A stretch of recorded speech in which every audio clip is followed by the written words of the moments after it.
In this video, we are going to learn the basics of ionic, covalent and metallic bonds. These bonds are formed between the elements, and we'll see more periodic table trends.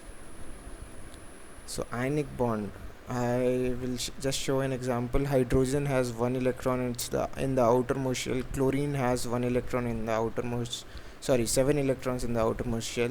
So what happens is, अगर hydrogen एक electron छोड़ देगा तो उसके पास positive charge आ जाएगा, जो कि stable भी है अनस्टेबल भी है। हाइड्रोजन के लिए तो इतना नहीं है, लेकिन क्लोरीन के आउटर मोस्ट शेल में 8 इलेक्ट्रॉन्स हो जाएंगे। तो क्या होता है कि हाइड्रोजन अपना एक इलेक्ट्रॉन छोड़ देता है और उसके ऊपर एक पॉजिटिव चार्ज आ जाता है, और वो अपना इलेक्ट्रॉन क्लोरीन को दे देता है और क्लोरीन पे नेगेटिव चार्ज आ जाता है। और ये दोनों चार्जेस जो हैं, क्योंकि ये पॉजिटिव नेगेटिव चार्ज है, तो कूलम्स फोर्स से ये दोनों पास में आ जाते हैं और एक बॉन्ड बना लेते हैं। तो इस तरह के बॉन्ड को आयनिक बॉन्ड कहते हैं ना। कोवेलेंट बॉन्ड, अगर आप देखें, ऑक्सीजन के 2 एटम्स हैं यहाँ पे, और इनके जो आउटर मोस्ट शेल है उसमें 6 इलेक्ट्रॉन होते हैं। तो क्या होगा कि ये दो इलेक्ट्रॉन्स जो हैं, दो इलेक्ट्रॉन्स, ये यहाँ के जो 2 इलेक्ट्रॉन्स हैं, इनको मान लीजिए अगर वो यहाँ पे हैं, यहाँ पे ये दो इलेक्ट्रॉन्स जो हैं शेयर कर लेते हैं, आपस में शेयर कर लेते हैं। तो इससे क्या होता है कि अगर इस ऑक्सीजन एटम की देखें तो उसकी भी जो डेफिशिएंसी है वो पूरी हो गई है। टोटल उसके पास 8 हो गए हैं।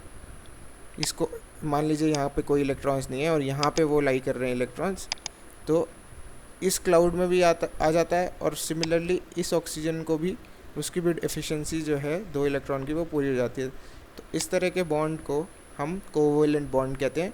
और इन बॉन्ड को हम इस तरह से दिखाते हैं, सिंगल लाइन से। एक ऑक्सीजन का एटम है, एक यहाँ पे, तो सिंगल लाइन जो है उससे हम दिखाते हैं शेयरिंग ऑफ इलेक्ट्रॉन्स। एक बॉन्ड का मतलब है 2 इलेक्ट्रॉन शेयर हुए हैं।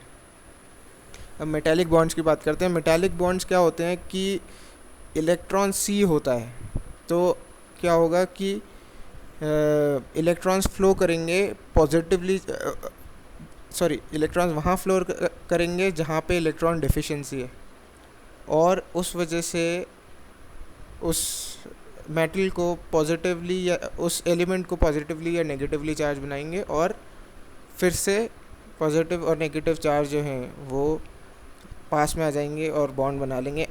Now I have a homework for you, that is, try to find out what is the difference between a metallic bond and an ionic bond, क्योंकि दोनों काफ़ी similar से हैं।